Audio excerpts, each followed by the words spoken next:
La bonne nouvelle, c'est que GMK a tort. Voilà, c'est une minorité de gens qui arrivent à gagner autant en faisant des vidéos, que c'est possible. Et c'est aussi que j'ai commencé à une autre époque, commencé il y a 10 ans, 2 ans après Instagram. Ouais, c'est pas parce qu'il a commencé en premier YouTube, il y a 10 ans, il y a 15 ans, que ça a été plus facile pour lui. C'est juste parce que son contenu est bon. La preuve en est, on voit des animes qui percent plus vite que n'importe qui prennent des millions d'abonnés. Et même moi, en ayant commencé il y a 6-7 ans sur des chaînes de surf, je fais pas autant de vues que sur ma nouvelle chaîne de badminton que j'ai créée il y a très peu de temps. Donc, je dirais même qu'aujourd'hui, c'est plus simple pour faire des vues qu'avant. La mauvaise nouvelle, c'est que YouTube et les réseaux, c'est le métier que tous les jeunes veulent faire maintenant. En tout cas, ça revient énormément dans les écoles de ce qu'on me dit. Et avant de se lancer dans ce merveilleux monde qui donne envie des réseaux sociaux, faut quand même être préparé à 2-3 choses. Tu vois ça, ce classement, 6 sur 10, c'est comme si t'étais à l'école et c'est la note que YouTube te donne. Tu l'as déjà vu sûrement dans certaines vidéos YouTube. McFly et Carlito en ont parlé plusieurs fois et d'autres. Cette note, elle a raison de la dépression de beaucoup de créateurs de contenu. Pourquoi ? Parce qu'indirectement, elle dit, quand elle est mauvaise, c'est-à-dire la plus proche de 10, elle vous indique que vous n'allez pas gagner beaucoup d'argent. Il faut être honnête, le métier de youtubeur, de créateur de contenu, il fait envie aussi pour cet aspect-là, l'argent.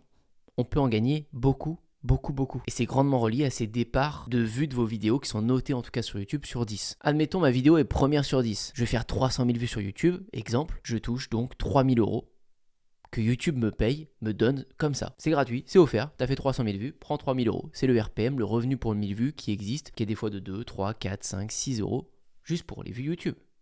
Si vous avez mis des extraits de cette vidéo YouTube sur votre compte TikTok et que la vidéo TikTok part bien aussi, fait bien des vues, vous allez pouvoir toucher ça, 1200 euros, 1400 euros sur une vidéo. Mais c'est pas tout. Si votre vidéo fait aussi des vues, vous allez être mieux payé par les marques. Je vais pas citer de nom, mais des grandes marques que vous voyez partout sur les youtubeurs, Squeezie, etc. Ces marques-là vous payent au palier de vues. Vous faites 50 000 vues, vous êtes payé 3 000 euros. Vous faites 100 000 vues, vous êtes payé 8 000 euros. Vous faites 500 000 vues, vous serez payé 30 000 euros. Vous avez des paliers, je dis n'importe quoi, hein. Mais c'est pas loin d'être ça. Donc ce monde, effectivement, est génial, peut faire naître vos projets, vous pouvez parler de vos passions et être très très bien payé pour ça. Mais vous serez forcément dans ce côté sombre où les vues vont dicter votre humeur.